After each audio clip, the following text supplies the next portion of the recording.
बड़ी तो सियानी थी। एक दिन तीनों बहनें माता पिता को घेर कर बैठ गईं। दादा दादी को भी बीच में शामिल किया। सुखद वातावरण में छोटी रीना माँ के गले में बाहें डालकर बोली, माँ भैया लाओ ना। हाँ माँ भैया लाओ ना, तीनों एक साथ बोली। राम सिंह ने पत्नी की ओर प्रश्नवाचक दृष्टि से देखा। फिर दोनों ने बुजुर्गों की तरफ देखा, जिनकी आंखों और चेहरों पर थी कतरता, निरीहता और सामाजिक मान्यताओं के बोझ का एहसास। कहानी दिल से। हमारी आज की कहानी है फैसला, जिसे लिखा है डॉक्टर शशि प्रभा ने। राम सिंह 3 बहनों का एक ही भाई था। उसकी अपनी भी 3 बेटियां ही थीं। उसके माता पिता के मन में ये साथ रही कि एक बेटा हो जाता तो उनकी पैतृक जमीन उन्हीं के परिवार में रहती। राम सिंह की पत्नी चौथी बार जोखिम लेने को तैयार नहीं थी। वो अपनी बेटियों से बहुत प्यार करती थी, परंतु सामाजिक मान्यताएं, सास ससुर का दबाव, उनकी चिंता कभी कभी उसे भी विचलित कर देती थी। राम सिंह भी अपनी बेटियों से प्यार करता था। गांव में रहने के बावजूद पढ़ा लिखा और नौकरी पेशा होने के कारण वो उतना संकीर्ण मनोवृत्ति का नहीं था। लड़कियों के विवाह और दहेज की भी उसे उतनी चिंता नहीं थी, लेकिन आसपास के लोग और नाते रिश्तेदार जब यदा कदा कह देते थे, दामाद अब इस गांव में आकर तो रहेगा नहीं, 3 बेटियां हैं, एक घर जमाई भी लेके आओगे तो दूसरे उसे सहन करेंगे क्या? भैया ले लो एक मौका और, आजकल तो बड़ी सुविधा है, अल्ट्रासाउंड ने तो काम ही बड़ा आसान कर दिया है। राम सिंह ऐसी बातें सुनकर सोच में जरूर पड़ जाता था। आखिर था तो सामाजिक जीव ही ना।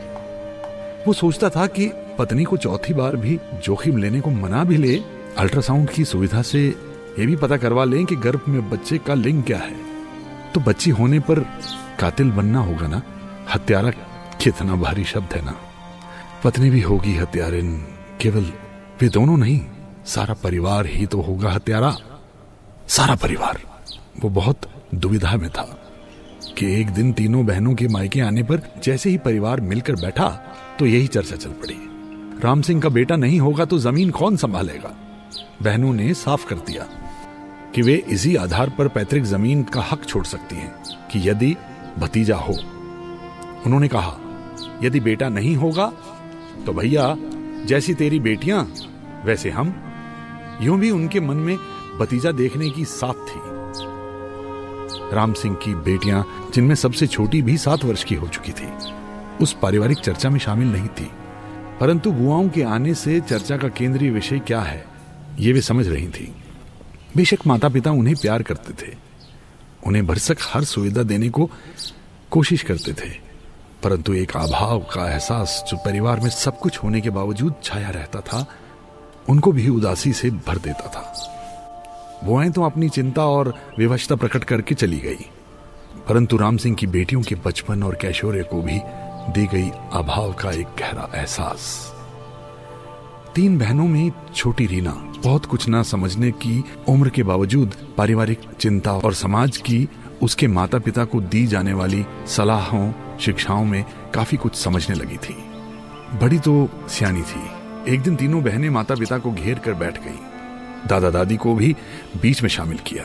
सुखद वातावरण में छोटी रीना माँ के गले में बाहें डालकर बोली, माँ भैया लाओ ना।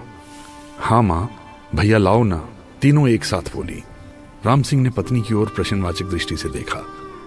फिर दोनों ने बुजुर्गों की तरफ देखा, जिनकी आंखों और चेहरों पर थी कतरता, निरीहता और सामाजिक मान्यताओं के बोझ का एहसास।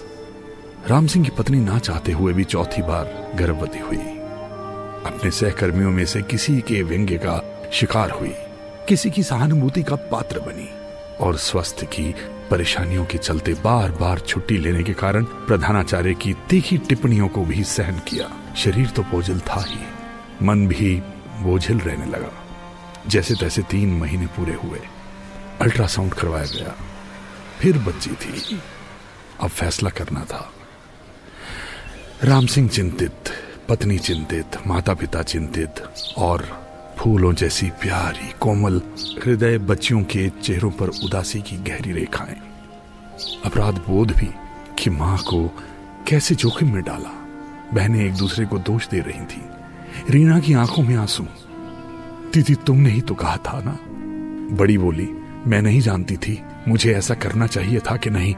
छोटी बोली, दोनों ने कहा, तुम्हारी योजना थी, हम तो शामिल हुई थी। हल्की उम्मीद में दादी के पास पहुंची। सदा छोटी ही आगे हुआ करती थी। बोली, दादी अब क्या होगा? हम 4 बहनें हो जाएंगी। भैया नहीं होगा तो हमारे परिवार का नाम नहीं होगा। दादी के शरीर में कंपन हुआ। नहीं बिटिया, ऐसा क्यों होगा? बीच वाली बोली, तो क्या मां एबॉर्शन करवाएगी? दादी के शरीर में फिर कंपन हुई। स्मृतियों में उभरी वो पीड़ा जो 2 बार गर्भ गिराने से उसने भोगी थी। स्वास्थ्य अभी तक संभला नहीं था, हड्डियां अभी भी पिरा जाती थी। जवाब दिया, ना बेटा, मेरी बेटी पीड़ा क्यों भोगेगी? पीड़ा को बुलावा क्यों भेजेगी? दादा भी वहीं थे। दादी और पोतियों का वार्तालाप सुन रहे थे। ज्यादा पढ़े लिखे नहीं थे, लेकिन अनुभवों की देन थी। फैसला करना जानते थे। समस्या बड़ी भी थी और छोटी भी। समस्या की धुरी थी औरत, पत्नी, बहू, मां, जिसकी कोख थी। फैसले के लिए वो दूसरों पर निर्भर थी, दूसरों के आदेश की प्रतीक्षा में थी। निशाने पर था उसका स्वास्थ्य, उसकी कोख, उसका मातृत्व। उस औरत की चिंता, उसकी दुविधा सबसे बड़ी थी। ससुर ने पुकारा, राम सिंह। जी पिताजी। राम सिंह उपस्थित हुआ। अपनी बहनों को कल बुलाओ। अगले दिन संदेशा प्राप्त कर बहनें आई। परिवार बैठा। अब इस पारिवारिक पंचायत में बच्चियां भी थीं। समस्या सबको मालूम थी। ससुर ने पूछा, सबकी क्या राय है? बहू ने कहा, राय सिर्फ मेरी होगी। ससुर ने पूछा, तुम क्या कहती हो?